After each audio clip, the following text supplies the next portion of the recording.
Bonjour, aujourd'hui on va s'intéresser à un vrai bouleversement dans le monde du commerce, quelque chose qui nous concerne tous, le pouvoir de plus en plus grand du consommateur. Alors, qui décide vraiment de ce qu'on achète et de la manière dont on l'achète? On pourrait croire la question simple, mais en réalité la réponse a complètement changé ces dernières années. Disons-le clairement, c'est désormais le consommateur qui mène la danse. Et ce grand changement, il a une origine bien précise, Internet. Avec l'arrivée du web, un nouveau profil de consommateur a vu le jour.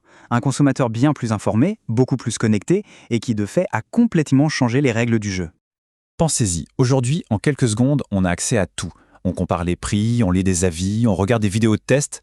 Forcément, ça nous rend plus exigeants. Et aussi plus volatiles. Ça veut dire quoi? Eh bien, ça veut dire qu'on n'hésite plus à changer de marque si on trouve une meilleure offre ailleurs. La fidélité n'est plus aussi automatique qu'avant. Et ce nouveau comportement, il a même un nom un peu technique, le ROPO. C'est un acronyme anglais pour Research Online, Purchase Offline. En français, ça donne rechercher en ligne, acheter en magasin. C'est un parcours d'achat hybride qui fait le pont entre le monde numérique et le magasin physique du coin de la rue. Mais alors, pourquoi ne pas tout faire en ligne? Eh bien, tout simplement parce que le repos répond à des besoins très pratiques. On a envie de voir le produit en vrai, de le toucher, de l'essayer. On veut parfois éviter les frais de port ou les délais de livraison. Et puis, il y a aussi la question de la sécurité. Tout le monde n'est pas à l'aise à l'idée de partager ses informations bancaires sur Internet. Forcément, face à ce client qui passe sans cesse du site web au magasin, les entreprises ont dû s'adapter. Elles n'avaient pas vraiment le choix en fait. Il a fallu repenser complètement leur façon de vendre. Et cette adaptation, elle s'est faite en plusieurs étapes. Au début, on parlait de multicanal. Une entreprise avait un magasin et un site web, mais les deux fonctionnaient séparément. Puis est venu le cross-canal, où les canaux commençaient à collaborer un peu. Mais le vrai but aujourd'hui, c'est l'omnicanal. L'idée, c'est de créer une expérience client unique et sans aucune couture, où le site web, l'application mobile et le magasin physique ne font plus qu'un. Pour que ce soit plus clair, prenons un exemple que la plupart d'entre nous connaissent bien, Decathlon. C'est vraiment un cas d'école de stratégie omnicanal réussie. Pensez à votre propre expérience chez eux. Il y a les magasins physiques bien sûr, mais aussi le site e-commerce et l'application mobile. On peut commander en ligne et récupérer son article en magasin 1 heure après avec le click and collect. On peut être en magasin, scanner un produit avec son téléphone pour avoir plus d'infos. Bref, tout est fait pour que le passage d'un canal à l'autre soit totalement fluide. Mais attention, la révolution ne s'arrête pas là.